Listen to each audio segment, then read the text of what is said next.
What's up, everybody? Postmates Paul, and a lot of your orders have ended inefficiently lately. Let's talk about it.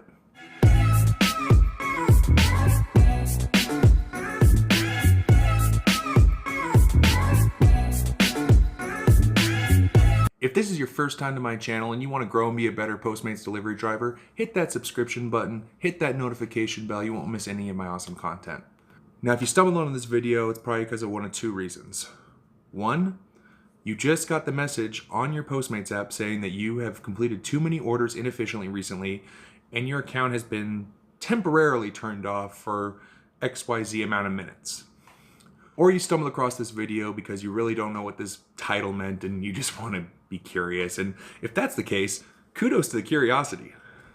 Now, this has really been a whale of a confusing problem because a lot of people online are basically confused. They don't know why they're being throttled because Postmates is not making it very clear. It's a whale. As is with most things Postmates, you're given the automated message and absolutely no reason why. So this has led to conspiracy theories online.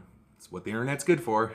What a lot of people on Reddit have discussed is saying that it could be when you're getting closer to your goal of a bonus, this message kicks in to basically prevent you from reaching your bonus. Although I do think Postmates is changing the algorithm for accounts that are getting close to hitting the bonus, I don't think this is the scenario for it. That's going to be a whole nother video, so stay tuned for that. Another theory is that it's a combination of things. So it's not like, just canceling an order or just being slow to an order, but depending on how many orders you skip, cancel, and how, efficiently your timing is to the restaurant can also determine, if you're throttled or not.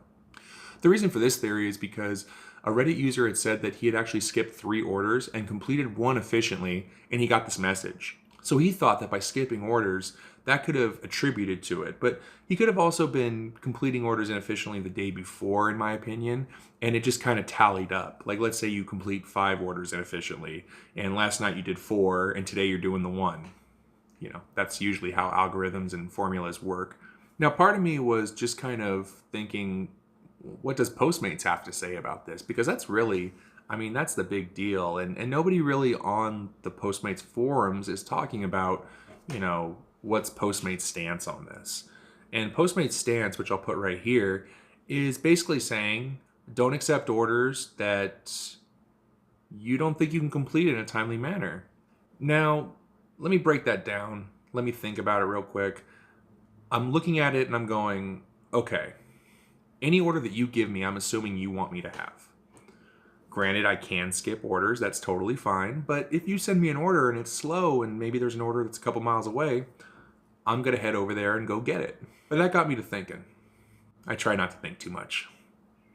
So let's say you take an order, and this happens to me all the time. I typically won't take an order that's more than 2 miles away. And it does happen sometimes where the map will actually zoom the proportions out in a way and get rid of some of the details so it looks like it's actually closer than it is. But then you zoom in, you realize, oh, it's 8 miles away. If I get tricked like that, I cancel the order right away. Right there, you might be going, well, we'll get penalized. Oh, hold on. I've never been penalized for canceling an order that I have not gone to yet or picked up yet. Simple as that. So I'll cancel the order because I'm not going to drive 5 miles. Especially if the order is a order when you arrive. Oh, you're waiting another 15, 20 minutes. Plus it's 15 minutes to get there. Okay, so we're already at 35 minutes just to get to the order and to grab the order. Then you have to deliver it. So let's pretend that it's 5 miles away. 15 more minutes. Now we're at an hour. That's assuming all my estimates were right and everything. If anything goes wrong, we're going past that hour. And I noticed that on Twitter, a lot of people will complain once we reach past that hour because Postmates ETAs are typically max 45 minutes to an hour. So if it goes past an hour, they're going on Twitter, they're reaching out, they're saying, why is it taking over an hour? I want my money back, blah, blah, blah. And they're naming you by name. And usually they screenshot your picture and they post it on Twitter. Even though on this channel, we're polite to the customers and we omit their information. A common, I wouldn't say like argument, but I guess defensive argument from Postmates drivers on these forums is them saying that, hey, I'm just following the way that Google tells me to go, and that's cool. I actually find that sometimes Google will say, hey, go right here, and then go down, a block and make another right, and then go down another block and make another right. and then go down another block and make another right and go left. And I go, you mean just turn around and go down that street right there? You know? So sometimes, like with my Google Maps, I will zoom out. I don't know why I'm covering that motion up. I will zoom out on the map so we can expand it and kind of get an idea of actually, in the grand scheme of things, where I'm going, and make the choice myself. Hey, I can just cut through this parking lot and go out. You know? That's one thing. Another thing involving Google Maps is Google Maps has a setting you may not be aware of, but it's for the shortest route and the quickest route. Now, the shortest route is not the quickest route, and the quickest route is not the shortest route. You want to be set to the quickest route. Shortest route could take you pretty far. I think it's just really important to know, what your time is worth and the customer waiting on the other end. If you see an order that's super far, ignore it. Let it run out its timer and get something that's a little bit closer. We're going for a lot of momentum when we're doing these orders. And I think that Postmates is a little too automated to know, hey, we gave them a 5-mile away order and you have to order when you arrive, and it's 15 miles away to the customer, and they're on the 15th floor of a gated community that only has valet that won't let you park. Okay, we're at 1 hour and 15 minutes now. Okay?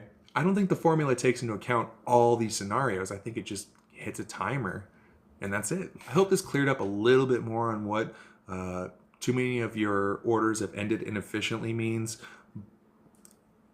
I know that I wasn't able to give a very clear answer because, like I said, I'm just breaking down the info that I have.